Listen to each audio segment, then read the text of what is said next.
this afternoon that it is Parshas Vayikra, and he immediately referred to an expression which he says is used by the Farbrengen Rebbe. The expression is the Chassidische Sedre. And the Chassidische Sedre, the Rebbe means, and he explained it right away, as the Sedre is interpreted by the Alter Rebbe in the Torah Oyer and in Lekutei Torah, which both of these Svarim are Svarim which follow according to the Parshas HaShavua and explain and give a Hasidic interpretation on each of the Sedres. And the Rebbe also referred to a letter from the Farbrengen Rebbe, where the Farbrengen Rebbe describes the Svarim Torah Oyer and Lekutei Torah. And there the Rebbe writes that really both of the Svarim originally were planned to have one name.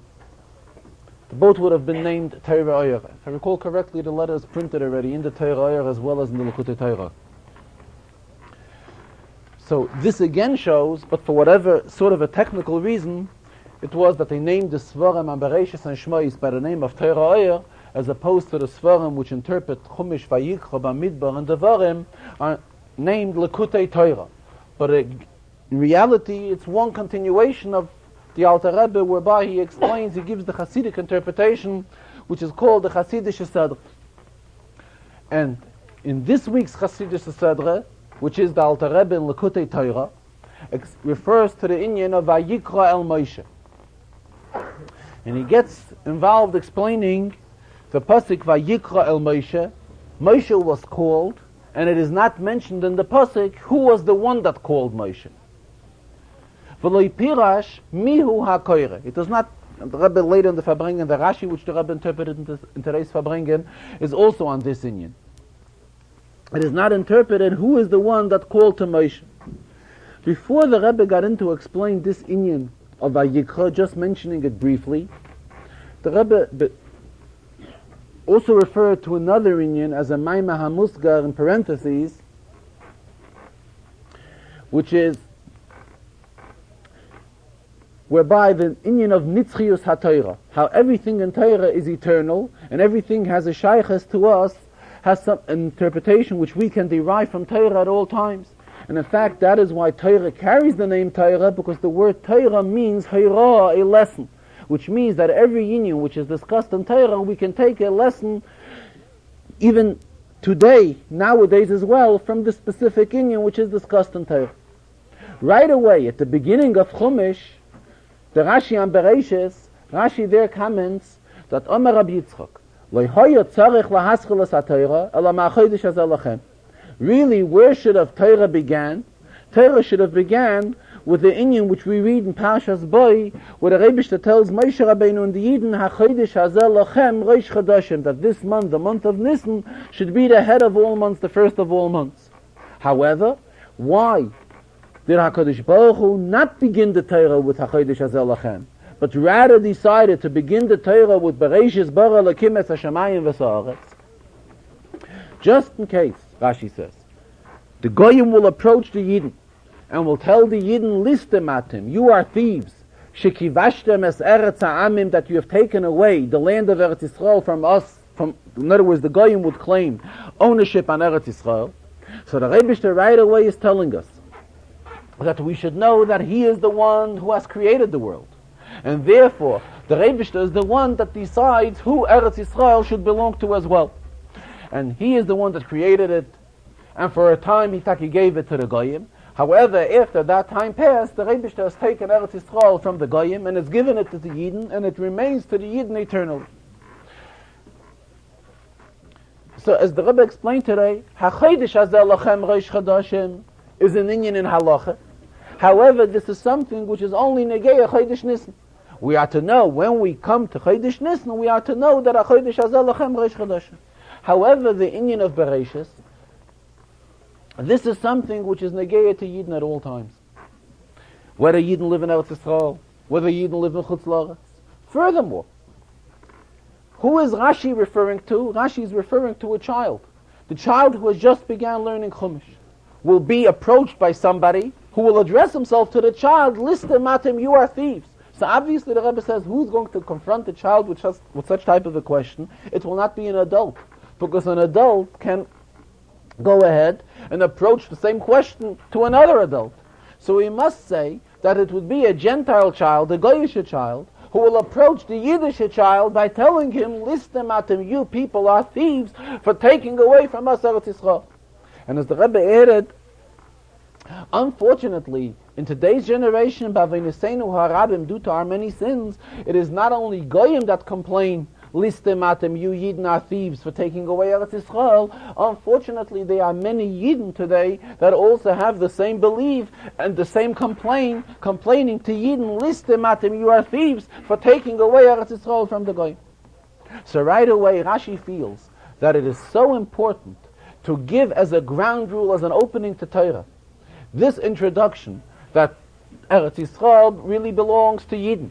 And the Rebishter is the one, Hashem is the one who has created the world, and therefore it is within His power to give Eretz Yisrael to Yidden, and in no way can it be looked at that Yidden are thieves for taking Eretz Yisrael away from the Goyim. Though, the Rebbe added on, this problem did not become a reality until after Matan Torah. Not only until after Matan Torah, until after the Yidden entered Eretz Yisrael and were driven out of Eretz Yisrael. So for the first 2,500 years of the world's existence, this problem did not exist. When Adam Rishon was in Gan Eden, when right away at the beginning of Bereshis, then there was no need to bavarun, to take care of this problem. Perhaps somebody will be approached with listim atem, so that we should know what to respond, that know that the Rebbe is the one that has created the world, and therefore He is the one that has given it to us. This problem will only arise after Yidden have entered Eretz Yisrael. When did Yidden enter Eretz Yisrael?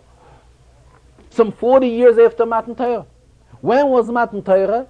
Close to 2,500 years after the Rebishter created the world. So the Rebishter, right at the beginning of Chumash, the opening words of Chumash, Bereshis bara Elokim es hashamayim v'sa'aretz, the Rebishter is trying to solve a major problem, which will confront Yidden, and not only Yidden adults, but Yidden children, because Rashi is the one who is learning Chumash with the Ben Chumash Lamikra, with the 5-year-old, who is learning the Chumash, and Rashi is interpreting the Chumash to him, and at the same time, guiding the child in case the child comes into any problem. The child should know how to react on this problem and to know how to go about this problem. So from here we see how every Inyan in Torah is a nitzchis, every Inyan in Torah is eternal, and this is that of a major Inyan, which is much more of a general Inyan than Achodesh Hazeh Lachem, because as previously just mentioned, Achodesh Hazeh Lachem is something which is a particular detail in Torah. However, this Inyan of Bereshis bara Elokim is something which is a general Inyan which is negeya at all times and at all ages.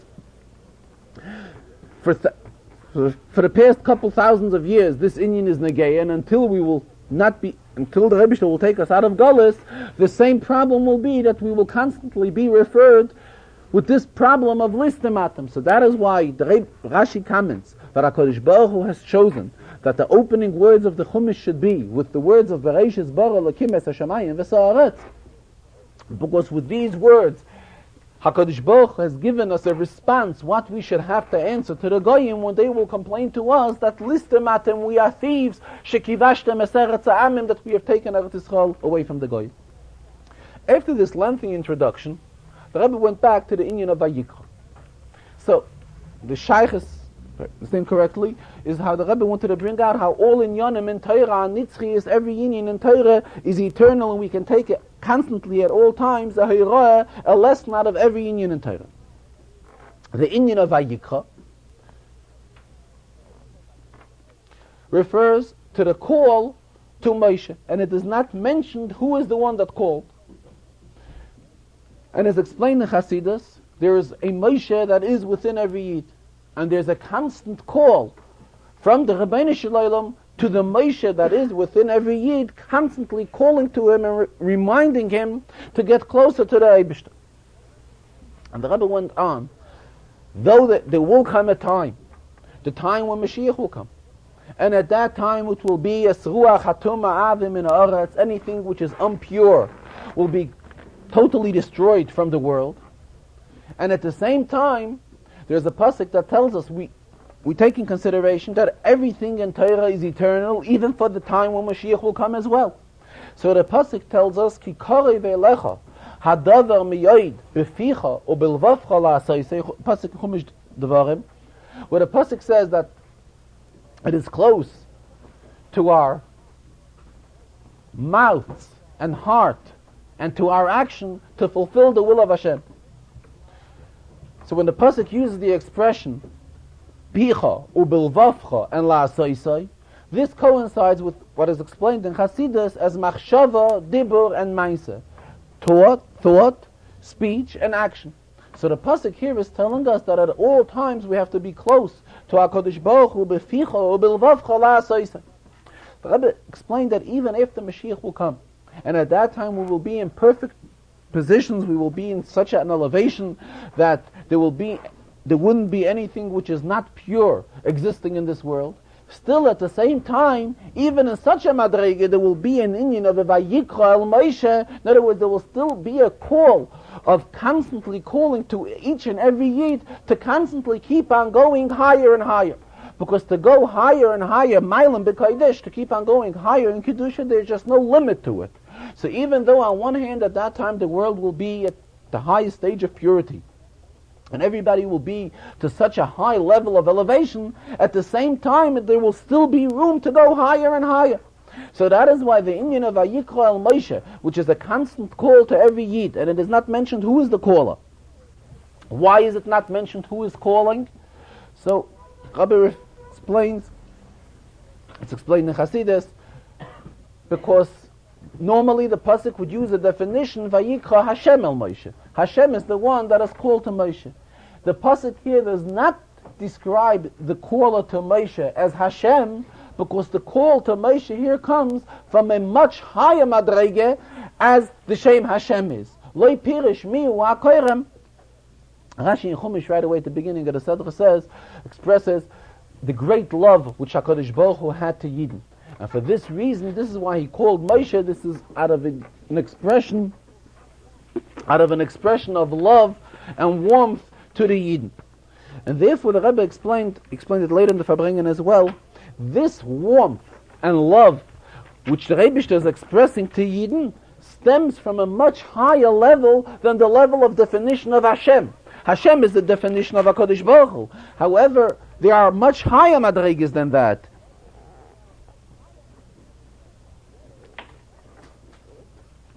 Right away, the first Rashi, a lashon chiba. It's a lashon of love. When HaKadosh Baruch Hu is calling Yidden, calling Moshe Rabbeinu, and through Moshe Rabbeinu addressing himself to all the Yidden.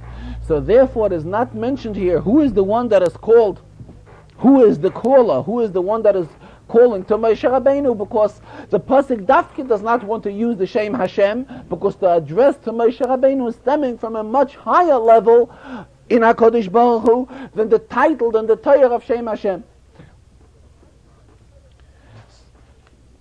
So this has been Ageya, the inyan of Vayikra. Besides today being Pashas Vayikra, it is also 5 days in the month of Nisan. And it is customary that in the month of Nisan we say every day from the first day of the month, we keep on saying, we recite daily the Nasi, which tells us exactly how the Nasi, the leader of each and every tribe, brought the karbanis, the various karbanis in the Mishkan at the dedication of the Mishkan. The beginning of the dedication of the Mishkan began on Rosh Chodesh Nisan, on the first day in the month of Nisan. And the first day in the month of Nisan, who was the Nasi that brought on that day? It was Nachshon ben Aminadav, the Nasi of Shevet Yehuda. And as it went on throughout the days, each day a different Nasi brought a call. So as the Rebbe brought out, we find something special in the first day, as again something special in the last day, and also something particular in each of the days that all of the Nesiim brought their karbanos. The very first day, we find an inyan of Hiskalalus, meaning a tremendous unity of Yidden, and it is expressed the way their karbanos were brought. Because if we look into the parasha, the Siddur. Thank you. If we look into the parsha, which we read and that describes all the various karbanos which were brought on the first day, so we see that there were sheish agolos. There were 6 wagons, 6 loaded wagons, which were brought on the very first day on Aleph ben Nisan. Says, Mefarshim explain, why 6? Because each Shevet doubled up with another Shevet. There were 12 tribes in total. So each 2 Shvatim contributed in Agola. We also find Shnei Asa Baka. There were 12 Baka, 12 sheep, which were also brought, cattle, thank you, which were also brought by all of the Karbanis. And it, as we see how Moshe divided it, he divided 8 of the Baka he gave to the Bnei Merari, and 4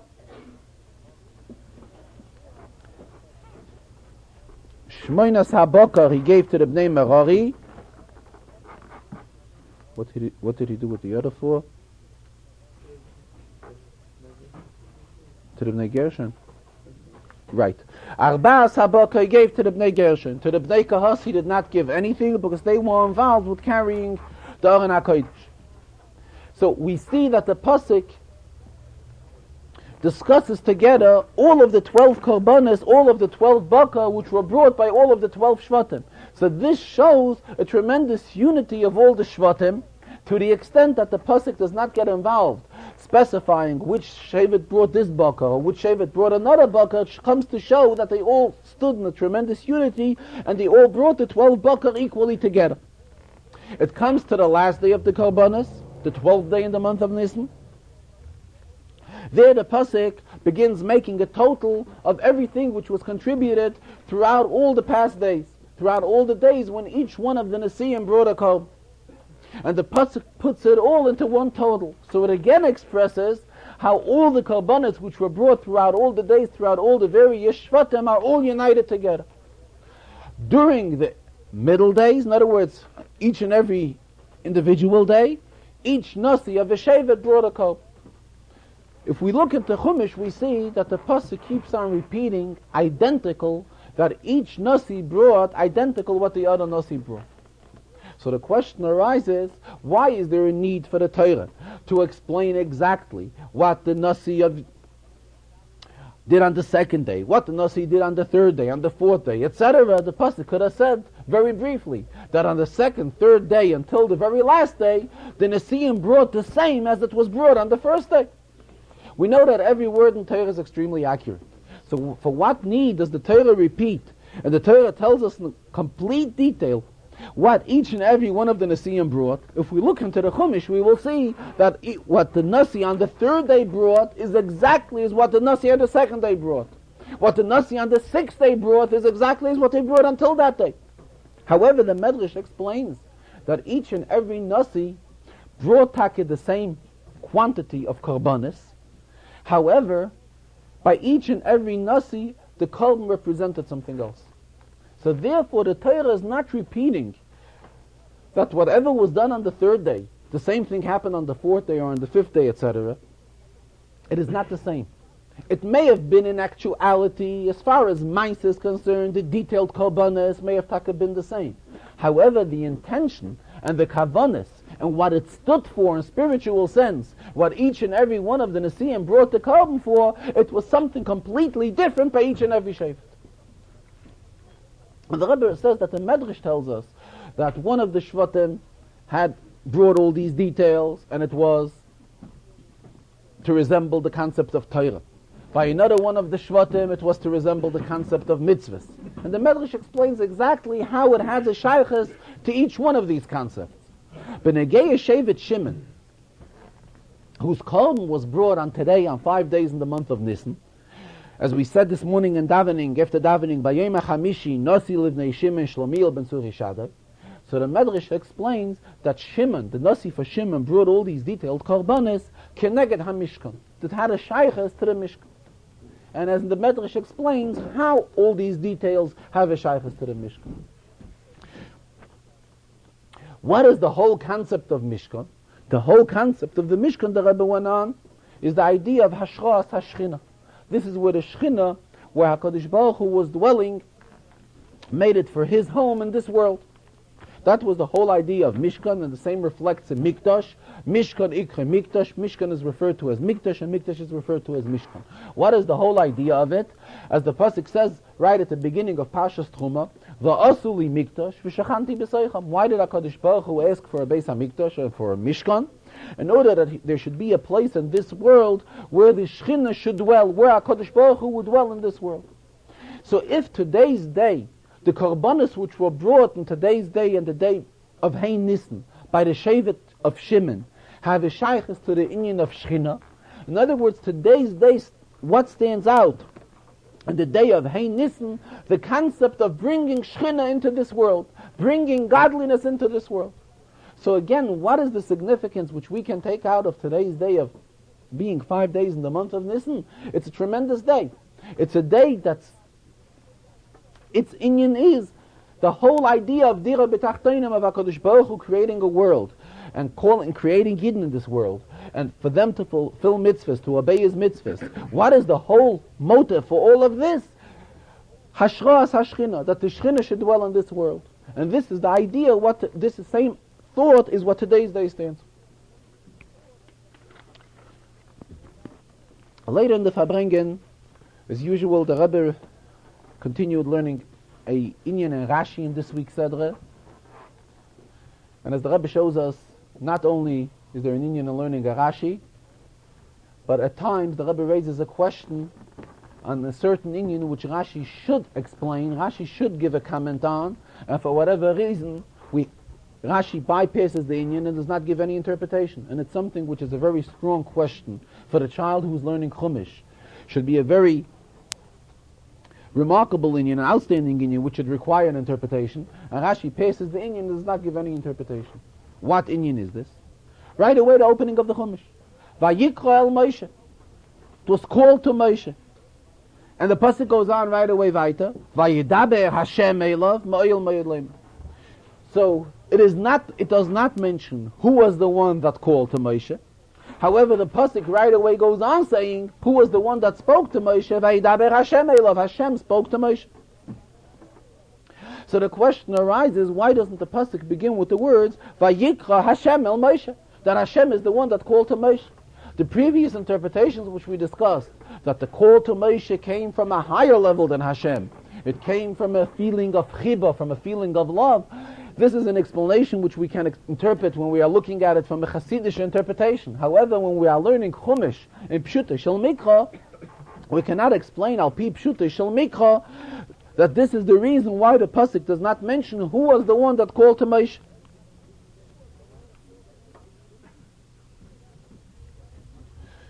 To say that the pasuk comes as a continuity to the end of Pashas Pkudei, which Pashas Pkudei says, "V'lo yachal Moshe lava yal oyel mayit." Moshe wasn't able to enter the oyel mayit ki shachin alav ha'anan, because the anan, the cloud, was heavily on the oyel mayit. The chvoid Hashem malayas hamishkan, and the kavod of Hashem was full in the Mishkan. It's hard to say that Rashi refers to a continuation of a Chumash which already closed, in other words, Pekudei, which is part of Chumash Mais, and behemshich to that comes Vayikra el Moshe.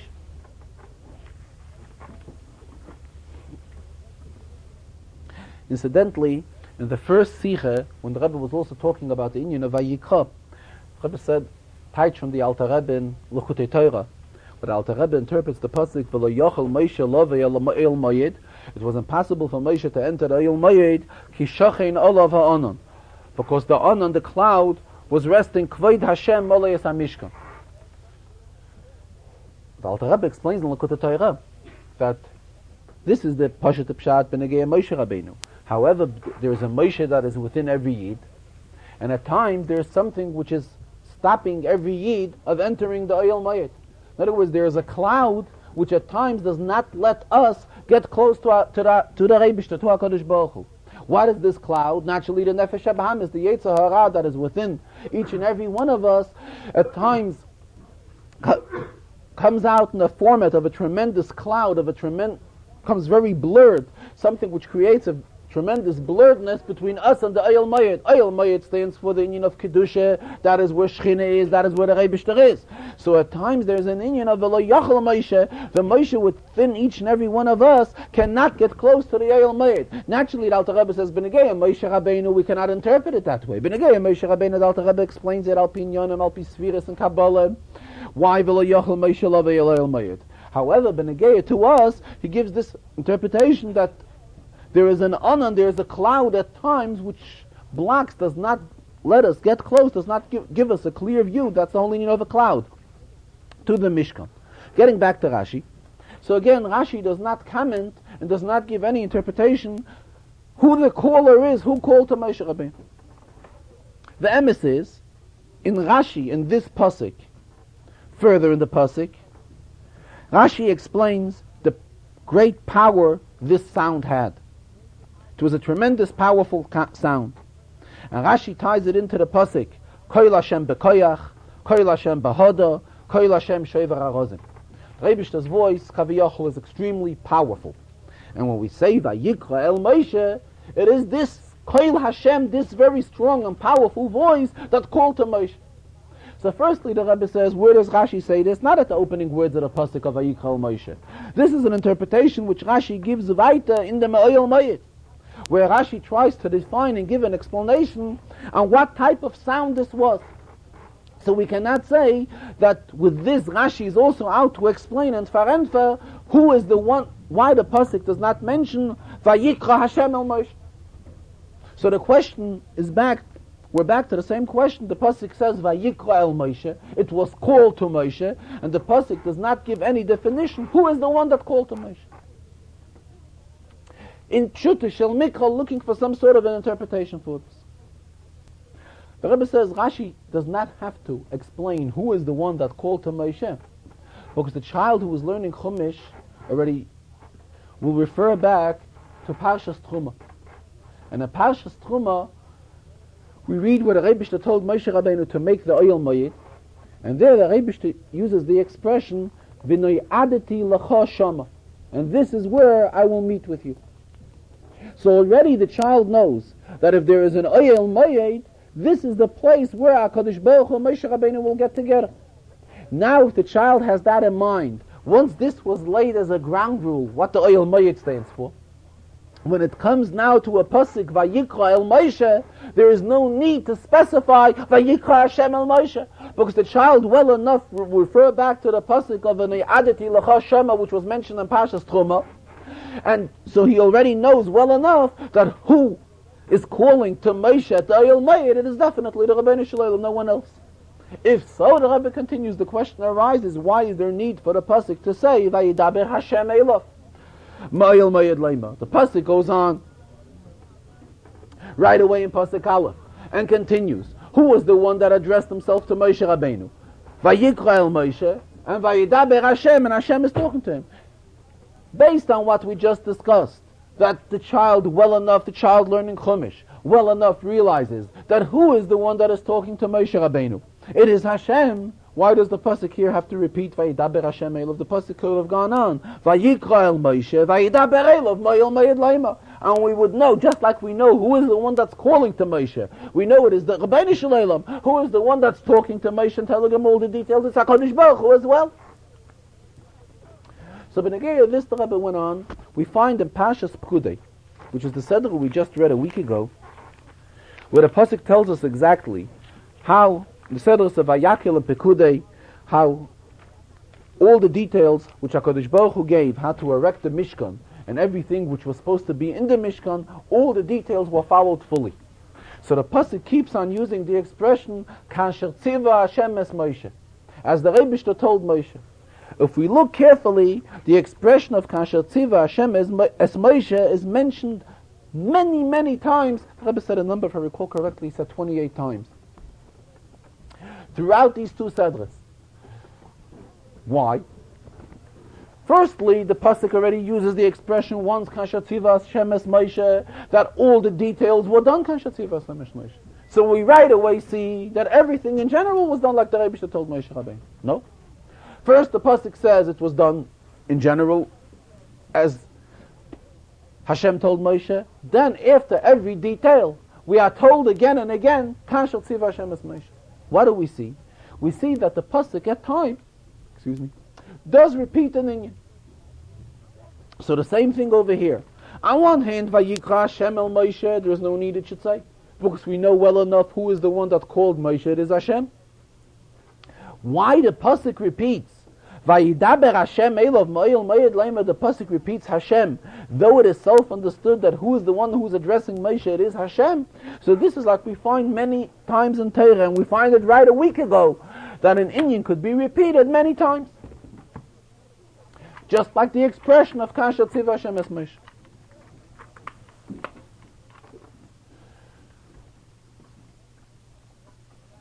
The same time the Rebbe went back to complete an inyan which he discussed in last week's Farbrengen. In last week's Farbrengen, Pashas Pkudei,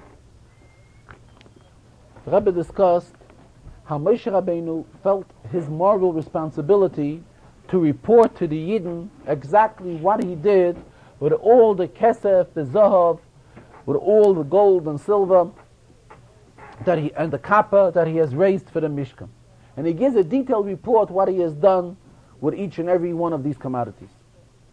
And as the Rebbe explained it last week, that the lesson behind it is that when somebody is involved in raising funds, public funds, for any public purpose, it is only ethical and proper that after he has finished his mission, he has to report back to the people who have contributed for this particular cause, and to tell them exactly for whatever purpose their funds went, in order that they shouldn't have any sort of suspicion or any sort of doubts in their mind. Same Moshe Rabbeinu did. And Moshe Rabbeinu shows us a lesson that any Gabei Tzedakah, anyone who's involved in collecting public funds, should follow in his footsteps and do the same thing. And Moshe as well reported to us exactly what he did in detail with all the gold, silver, and copper which was raised towards the Mishkan. So the Rebbe raised the question, if we look carefully into Moshe's report, what was done with all the copper, Moshe does not report that the kiyor v'kanoi, which is the sink and the basin which were made in the Mishkan, were also constructed from copper. And Moshe does not include that in his report. In last week's Farbrengen, the Rebbe did not answer a teretz on this question. However, today the Rebbe got back to this issue, and the Rebbe said there is no need to interpret this question because this is a Rashi. A Rashi in last week's Seder, where Rashi tells us that the kiyah, the kanai, that the sink which was erected in the Mishkan, was made from the maros hatzoivos, from the mirrors which were contributed by the Jewish women towards the Mishkan. And in fact, Rashi says that Moshe was hesitant to take this. Moshe felt this is a mirror which women used in order to aid them, to assist themselves in beautifying themselves. So how can he go ahead and take such type of an item and use it for the Mishkan? So HaKadosh Baruch Hu told him on the contrary, this is the most suitable item which you can take for the Mishkan. Why? Because these are the women that encourage their husbands while being in Mitzrayim. They use these mirrors in order to beautify themselves. They should be able to utilize their influence on their husbands while being in exile in Mitzrayim. And these are the women that raised this beautiful generation that went out of Mitzrayim and was able to point at HaKadosh Baruch Hu, addressing him, Zeh Keli Vanveyu, this is my God and I will glorify him. So on the contrary, this is the most suitable thing to use as a part, to use as one of the inyanim, one of the pieces of furniture which were needed in the Beis HaMikdash, in the Mishkan. So that's why, getting back to the inyan, there was no need for Moshe Rabbeinu to include the erection of the kiyah, the kanoi, the sink and its basin, in the report which Moshe Rabbeinu gave. What was done with all the kappa which was contributed towards the Beis HaMikdash, there was no need for it. Because the sink was not made from the kappa which was raised by Moshe Rabbeinu, it was raised from a completely different thing. As the Rebbe explained, when one goes out to raise funds, he raises gold, he raises silver, he raises kappa, then he has to report exactly how everything was done.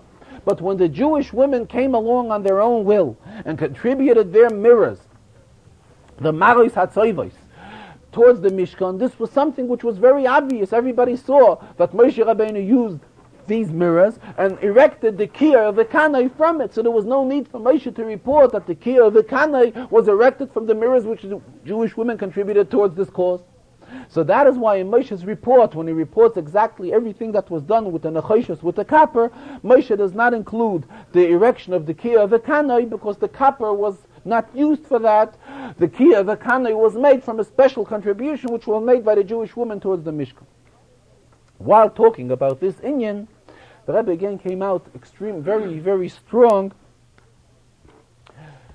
about the greatness of raising, the great inyan of raising large Jewish families, and not to let ourselves be misled by those that suggest family planning and similar type of things and claim that it is hard to raise large families or something like it.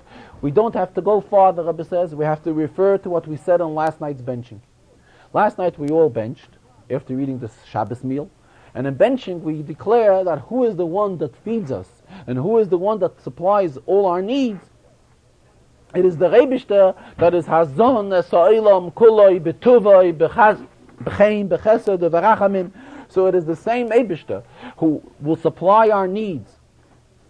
With a smaller family, we'll also see to it to provide our needs when the Rebishter will help that our families will be enlarged. And the Rebbe referred very strongly to what the Gemara tells us, that Ein ben David ba at sheyichla neshama shebeguf, that when will Mashiach come, when neshama will go out of guf. And it's explained what does this mean. The oitza haneshamas, the source of neshamas, lamaila, is called guf. And when all the neshamas, when all souls will part from its source and come down into this world, this will bring about the coming of Mashiach. This is what the Gemara says. The Rebbe claimed that by holding back the birth of Jewish children, we are deliberately holding back the coming of Mashiach. So how can we take such great, responsible moves on our shoulders and hold back on the coming of Mashiach? The Rebbe also added that Bichlal by Chabad, by Chassidei Chabad, this inyan and similar inyanim, all these inyanim were never discussed at length. Never, he says, not of sources, not of communities. There was a lot of attention paid to the whole inyan of this inyan and similar inyanim around it. All these inyanim were discussed at very length, and a lot of svarim were written and so forth. However, by Chassidei Chabad, these inyanim are like self-explanatory and self-understood, and there was really never much stress made about it. However, we have to know ourselves and realize the greatness that's involved in this, and that by bringing down any new neshama into this world, we are bringing closer the coming of Mashiach. And on the contrary, by holding back neshamas from coming down into this world, we are chas v'shalom holding back the Giyul. Another inyan which the Rebbe referred to in today's Farbrengen, we know that every word in the Tanya is accurate, but when we have interpretations to give in Tanya, we give these interpretations in Avodas Hashem. In other words, the whole idea of the Sefer Tanya is to bring about servicing the Rebishter better, stronger, closer. So when we have some sort of an extra expression of the Alter Rebbe in the Sefer Tanya, we look for an interpretation, and we interpret it accordingly in Avodas Hashem. When we have an extra expression from the Alter Rebbe in his Shulchan Aruch, then we will have to refer to this explanation and explain it al pi halach. When the Alter Rebbe discusses the Isser of Chametz, which there's an Isser of Tashbisu, which means that it is our obligation to destroy all Chametz before we enter Pesach. The Alter Rebbe uses the expression al kol rega v'rega, by every minute which we are detaining the Chametz, we are over on an Isser of Torah. Why does the Alter Rebbe use the expression al kol rega v'rega, each minute and minute? The Alter Rebbe could have used the expression by each minute. Each minute, each and every minute, we detain and hold back from destroying the Chametz, we are over on an Isser. Why does the Alter Rebbe add on an additional word of rega? The Rebbe went on saying that the Alter Rebbe Bechlal, the Klolim, the general rules to understand the proper approach to the Alter Rebbe Shulchan Aruch is very similar as to the klolim, the general rules of the Rambam. And here the Rebbe brought an example we find in Rambam as well. The Rambam, the halachas of Shmitim v'yoyv lois, the Rambam uses the expression kol ish v'ish asher nodva libay v'ruchoy. That is where the Rambam discusses the greatness of Shevet Levi. The Rambam says that Shevet Levi is a Shevet which was set aside for the service of the Rebishter. However, anyone, each and every person, kol ish v'ish, every person and person who's aroused within himself a total dedication to the Rebishter can be compared to the Shevet Levi, because this is what Shevet Levi actually was. Their inyan was servicing HaKadosh Baruch Hu, Koyanim, Leviim, all the descendants of the tribe of Levi. The same the Rambam says is each and every person, kol ish v'ish asher nodva libay v'ruchoy. So the Rebbe raised the question, why does the Rambam have to use the expression kol ish v'ish, each and every person and person? Rambam could have said each and every person who has had this feeling within him to go ahead and dedicate himself solely to the Eibishter is considered like part of Shevet Levi. The Rebbe brought another example. We just read in the Megillah on Purim that when Achashverosh made this great feast, he made it kirtzoin ish v'ish, as the will of each and every person. So again, the pasuk could have used the expression kirtzoin ish, kirtzoin kol ish. It was as the will of each and every person. Why does the pasuk repeat the word ish twice? So Benegay the Megillah, we find the Gemara. The Gemara answers this question. The Gemara answers the question that one ish refers to Mordechai. The other ish refers to the complete contrary of Mordechai, who was who? Haman. So the pasuk tells us that when Achashverosh made his feast, he was out to satisfy everyone from one extreme to the other, from the ish Mordechai to the ish Haman. Getting back to the Alter Rebbe Shulchan Aruch, why does the Alter Rebbe use the expression kol rega berega, that every minute and minute that one detains himself from destroying the chametz, he's over an Eisa? The Rebbe explained as follows, that there are two regoyim. The Alter Rebbe here is referring to a rega shel rishus and a rega shel mitzvah. What does it mean? In other words, a person may be involved in whatever thing he may be tied in at the moment. Naturally, we're not talking about one who's doing something which is prohibited to do. He's busy at work, which is also a mitzvah. He's busy with his family, which is a mitzvah. So halacha tells us there comes the time that when we have to destroy the chametz, by each and every moment which one detains himself, he's over an Eisa. Halacha goes a step further.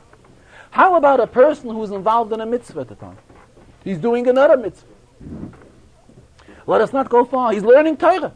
Learning Torah is one of the greatest mitzvahs. If one has an opportunity to learn Torah and does not learn Torah, automatically he's committing an Aveira. So he's in the middle of learning Torah. So the question arises, should he continue learning Torah, which is a mitzvah, or should he go ahead and destroy the chametz? So this is what the Alter Rebbe is stressing with the second word rega, that whether it is a rega shel rishus, he's involved in an inyan which is up to him, or he's doing something which is not up to him, he's doing a mitzvah. At the same time, the halacha requires that even one who is involved in a mitzvah, one who is involved in a mitzvah and learning Torah, which is no greater than that, at the same time, we are told that it is our obligation to stop whatever we are doing and go ahead and destroy the chametz. The Rebbe brought an interesting example from another similar shaila in halacha. Question would arise in the situation where there would be a chayla sheyesh bei sakana, somebody who is extremely ill to such an extent that his life is in danger.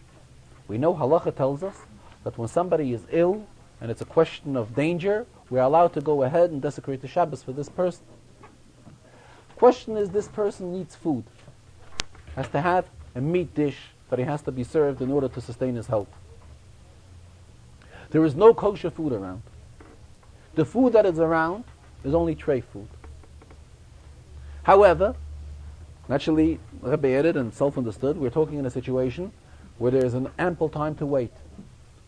Should we go ahead and shecht a behema on Shabbos or a chicken on Shabbos, which shechting is prohibited normally to do on Shabbos. The salting and making kosher is also something which we are not allowed to do on Shabbos. And go ahead and cook. Cooking is also something which we're not allowed to do on Shabbos. However, to save a person's life, we know we're allowed to do everything. However,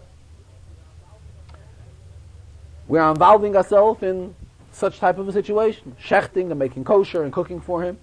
Or should we go ahead and give him the non-kosher food which we have ready, but it is non-kosher, not kosher.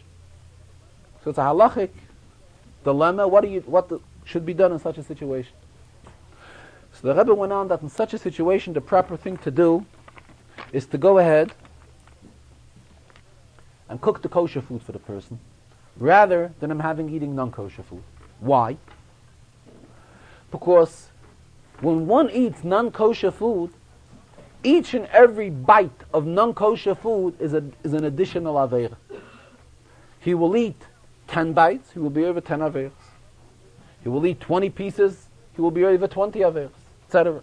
If the person is going to eat a complete meal of non-kosher food, he will be over quite a bit of averas. However, to go ahead and prepare kosher food for the person, Taka involves a few wrongdoings, a few desecrations, a few types of Chilul Shabbos, but it is only a few, it is not many. It is not that many as if he would go ahead and eat the non-kosher food, how many Averas he would have then.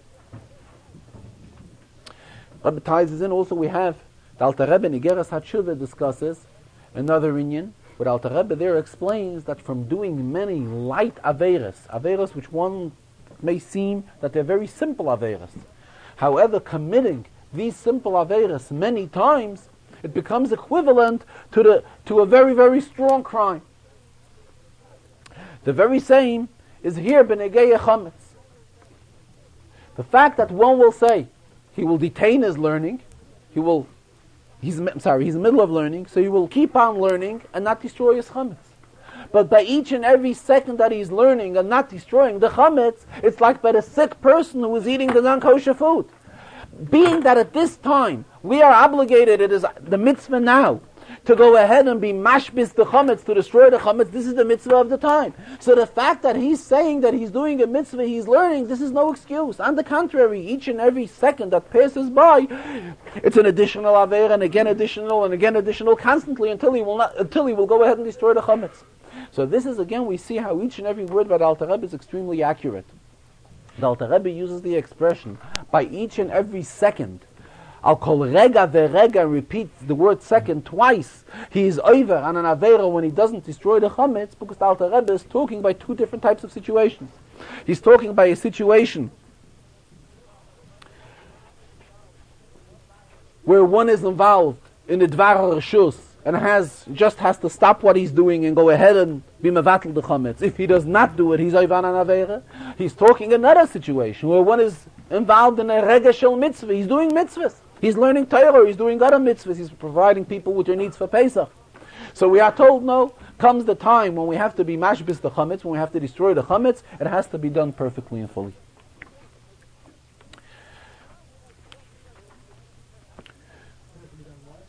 It has to be done, and without any delay.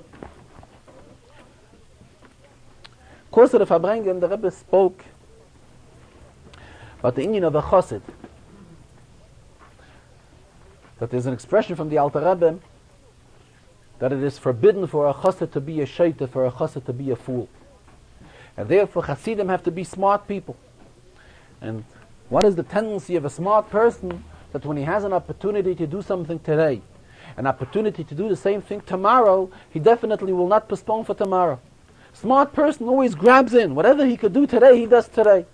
Same thing, any type of spiritual accomplishment which we can do today, we have to do it today. We should not postpone it for the tomorrow.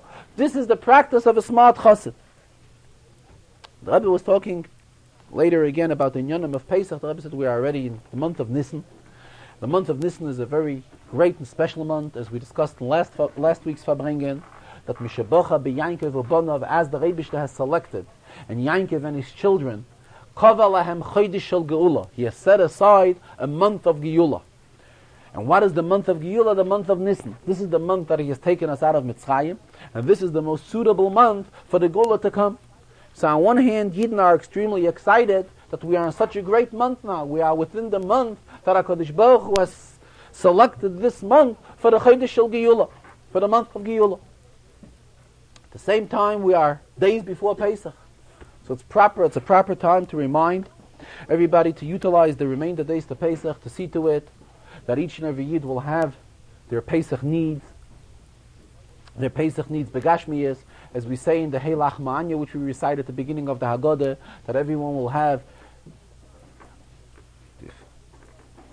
Kol dich fin Yosef Yitzchak, Kol dich fin Yosef Yifsach. Everyone will have whatever their need for Pesach, as well to see to it that all the Yidden fulfill the mitzvahs of Pesach properly, the selling of the chametz and the fulfilling of eating the matzah properly, and to see to it to reach out with shmura matzah to those Yidden who do not have it, that they should at least for the Seder night have round, handmade shmura matzah to be able to use for the fulfilling of the eating of the kazayis matzah. At the same time, the Rebbe says we have to take in consideration umipsalcha al tis'alein, not to look away from ourselves, not to forget on our own selves. And not only does the Rebbe, as the Rebbe explained, not only does he mean benegay, the fulfilling of the mitzvahs properly, but as Chassidus explains, what does chametz stand for? Chametz stands for yeshes, for gaiva. And when we burn the chametz, what we have to do is burn the spiritual chametz that is within each and every one of us. And we have to make sure to do it in time, to do it at the proper time. And here the Rebbe added on, the burning of the spiritual chametz, we do not have to wait till Erev Pesach in the morning. This could be done before that as well. Particularly, the Rebbe says, the shtus, the foolishness that is within us, it is also a proper time to get rid of that and to destroy that. And again, this does not have to be waited till Erev Pesach. This could be done much before Erev Pesach as well, to see to it that the shtus, the foolishness that is within us should completely be destroyed and should not be left within us. No.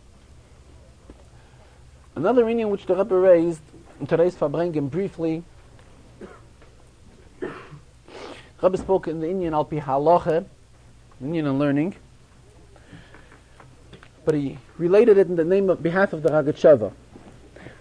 The Ragatshava discusses the concept of a kohen. A kohen is somebody who is a descendant of Shevet Levi, naturally.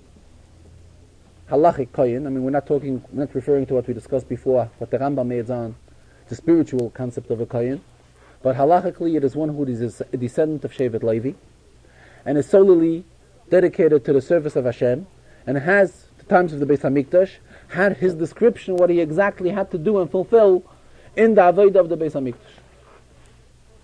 So in other words, the Ragatshava explains, a kohen is a yid. In other words, he's a member of Yisrael. He has equally the inyan of Yisrael that each and every yid has as well. However, in addition to being a Yisrael, he has something additional within him, that is the fact that he's a kohen. So the Ragatshava actually wants to say that in such a case, not only does he have something additional within him, the fact that he is a kohen, it is something more than that. It is, he possesses within him, the Yisrael that is within him is also a higher one than by every Yid. In other words, he is a member of Klal Yisrael. He is a Yisrael, plus being a Yisrael, he has the fact that he is a kohen. So the kohen, this is definitely something which somebody else does not possess and he does. However, the fact which he is a Yisrael, he's a member of Klal Yisrael, on one hand, he's equal to each and every other Yid. Being that he was elevated from all other Yidden, and the kohenim were elevated to do the avodah in the Beis HaMikdash as kohenim, so the Ragatshava goes a step further and says that the concept of Yisrael within him is also a higher one than it is by every Yid. In the Zohar, which the Rebbe explained in today's Farbrengen, commentary, with the commentary of his father, Rebbe referred to a pasuk, HaKotzer Kotzcha Yodi Mipdus, which refers to Hashem is then my hand short from redeeming? In other words, HaKadosh Baruch Hu's hand can definitely reach to each and every one and redeem. In other words, the Rebbe explained it, irregardless of what type of spiritual level the person is. When the time will come, when Mashiach will take us Yidden all out of Goles, the Rebishter will come b'chveda b'yatzvai, and will stretch out an arm to each and every Yid. And HaKotzer kotzcha yodi miptus, is then my hand short from redeeming? Chas v'shalom, the Rebishter could reach out to each and every Yid, irregardless of what type of situation the Yid is. He may not be proper, he may not be acting proper, may not be living up to certain standards. However, when the time will come when the Rebishter should have to take everyone out of Golas, he will reach out his hand and reach out to each and every Yid and take each and every Yid out of Golas and walk him out of the Golas and walk him to Eretz Yisrael. The Rebbe tied it to the pasuk Yimei Tzeischa mi'eretz Mitzrayim arenu niflois. So the pasuk is a pasuk that talks about the Geula to come. That the Geula says, pasuk says that the Geula which will be forthcoming will be similar to Eretz Mitzrayim. Just like when HaKadosh Baruch Hu took us out of Mitzrayim, he performed tremendous miracles, the same will be when the Rebishter will take us out of Golas. However, commentaries explain that all the miracles which HaKadosh Baruch Hu has performed when he took us out of the exile of Mitzrayim will not be in any type of comparison to the tremendous amount of miracles which the Rebishter will perform when he will take us out of Golas from Heirav Yemeinu al Yidei Mashiach now. A gute Woche.